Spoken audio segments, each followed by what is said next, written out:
Bonjour à tous, c'est Alexandre pour Technoïd. Aujourd'hui, on va faire le test du Honor 9 qui est plein de traces de doigts. Donc, ce Honor qui donc a le dos en vert comme son prédécesseur est une amélioration, bien évidemment. On a comme nouveauté le zoom hybride. On a le capteur d'empreinte qui est cette fois-ci à l'avant. Oui, beaucoup vont pleurer de l'absence du capteur au dos qui permettait de faire descendre la barre de notification, mais ceci est une nouvelle façon de naviguer que j'avais déjà découvert avec le Zug Z2 et qui est extrêmement appréciable. Je vous laisse découvrir ça dans le test. Donc aujourd'hui, on passe sur le test express du Honor 9.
Au niveau du design, on se retrouve avec un design qu'on retrouve du Honor 8. Les grosses modifications sont surtout ici le lecteur d'empreinte qui se retrouve forcément à l'avant avec deux touches sensitives ici et ici qui sont par un point qui est très légèrement allumé et donc on pourra difficilement voir. Au dos, on a cette mention de zoom hybride avec ce dos qui est cette fois-ci totalement donc absent avec le juste Honor au centre. Donc là, c'est vraiment la grosse nouveauté. La dernière nouveauté, c'est qu'on a ces petites courbures sur le côté, donc qui est un peu comme le dos des Galaxy S par exemple, qui va permettre une meilleure prise en main.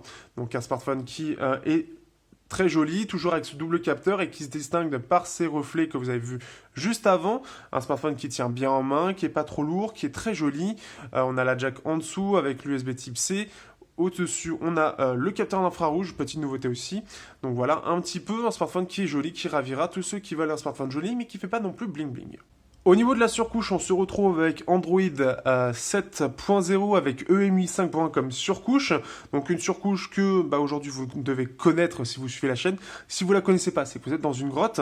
Et qui donc est extrêmement rapide, qui est plutôt jolie avec un mélange entre Android et iOS, avec pas mal de petites options et qui est surtout assez bien optimisé, il faut le dire.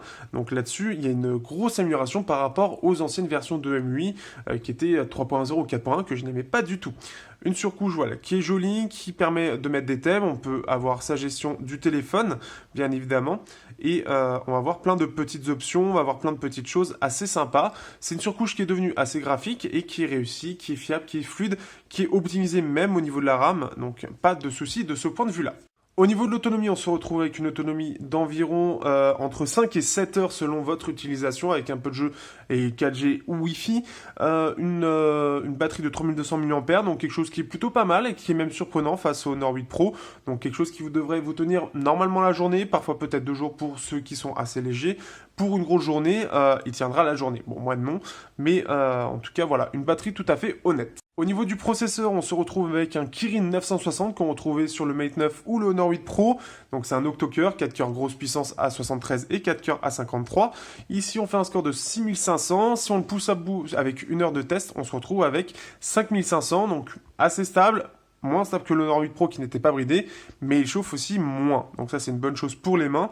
Donc ce qui fait qu'il se retrouve bien sûr face au 8895, l'Exynos 8895 du S8 et le Snapdragon 835, gravé en 16 nanomètres, donc il a tendance à chauffer et consommer un peu plus, mais il se défend très bien face à la concurrence. Au niveau de la puce graphique, donc là on est sur un Mali G71 MP8, donc le haut de gamme, mais seulement 8 cœurs contre 20 chez Samsung. Ici on se compare avec le OnePlus 5 qui est à 500 €. Donc là, on se retrouve avec un score qui est 2 fois moins bon que le OnePlus 5. Et en termes d'autonomie, on est quelque chose d'équivalent.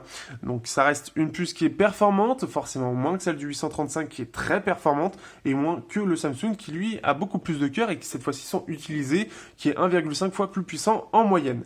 Donc une puce qui se défend bien, qui fera tourner tous les jeux, mais qui forcément sera quand même un peu inférieure à la concurrence. Par contre, ça se verra pas forcément. Au niveau de l'écran, on est sur un écran 1080p 5.2 pouces avec du LTPS, un écran qui s'améliore d'année en année. Ici, on est sur un LTPS qui est plutôt bien maîtrisé. Ça reste assez vif tout en étant avec des couleurs qui ne sont pas vifs, qui sont plutôt justes justement, sans être ternes, et ça c'est la bonne chose aussi. On a une petite gestion ici de confort des yeux que vous pouvez activer ou désactiver, ou encore ici dans affichage, vous pouvez gérer tout simplement ici, si je le retrouve. Au niveau de l'écran, on est sur un écran 5.2 pouces Full HD, un écran LTPS qui est plutôt bon, que ce soit au niveau des angles ou de la luminosité qui est bonne au maximum ou au minimum. Donc ça, c'est la bonne chose à savoir. Même, on a des petites options sympathiques, puisque si on regarde dans affichage, on pourra gérer la température des couleurs comme d'habitude, ou ensuite, on pourra aussi donner le droit d'augmenter la visibilité au soleil. Donc s'il fait par exemple, s'il y a un gros soleil, eh bien il va augmenter encore plus que la normale la visibilité via la gestion du contraste et des couleurs. Vous avez aussi le confort des yeux qui va permettre déjà d'avoir quelque chose de plus neutre à l'écran, mais surtout d'avoir moins de lumière bleue et donc de moins fatiguer vos yeux. Au niveau du haut-parleur, on se retrouve avec quelque chose qui est plutôt pas mal au niveau du haut-parleur. C'est puissant, c'est même assez basseux, ce qui est assez rare d'ailleurs sur les haut-parleurs. On a quelque chose de vraiment puissant, d'un peu équilibré, on a même des basses qui est un peu étonnant. Donc là-dessus, c'est plutôt pas mal. Au niveau de la jack, par contre, je suis un petit peu plus mitigé, puisque pour moi, il y a un retard qui est en train de se faire. Alors, il y a une amélioration qui est en cours, en tout cas chez Huawei du point de vue de la puce, mais la puce a un peu de retard, elle accuse du retard face à la concurrence, donc ça manque surtout de stéréo et un peu de détails, mais ça s'améliorera. On a une dernière petite option à montrer, ici maintenant on a l'effet sonore Huawei Hisense, on va pouvoir gérer, comme vous pouvez le voir à l'écran, le casque audio, le type de casque, l'égaliseur, l'audio 3D. Alors l'audio 3D, il ne faut pas y faire attention, je mettais juste en proche, ou alors vous mettez l'égaliseur, vous avez le mode Hisense justement qui est assez avec une signature assez basseuse justement, très en V en fait, une signature en V tout simplement, donc des aigus et des basses qui sont mis en avant. Donc après pour ceux qui veulent, ce sera très flatteur mais ce sera pas parfait. Au niveau de l'appareil photo, donc là on se retrouve avec un appareil photo qui est en 12 et 20 mégapixels, toujours en ouverture 2.2, qui accueille un zoom hybride, ce qui s'appelle hybride, donc totalement logiciel, ce qui fait qu'on va avoir ce petit zoom très rapide et qui va être amélioré derrière logiciellement via les deux capteurs. Par contre, il n'est disponible que en 12 mégapixels. En 20 mégapixels, on n'a pas cette possibilité de zoomer. L'autre possibilité, bien évidemment, c'est en mode pro de pouvoir faire du RAW et bien sûr de gérer toutes les options. En termes de photos, je vous laisse regarder tout simplement dans donc la description. Vous avez l'album photo pour vous faire une petite idée de ce qu'est capable l'appareil photo, mais il se déroule plutôt bien face à la concurrence. Le zoom est moins performant, par exemple le Zenfone Zoom S, mais néanmoins les photos sont plutôt bien réussies. Donc à 400 €, on a un appareil photo qui se défend très bien, qui s'améliore face au Honor 8, ce qui n'est pas négligeable.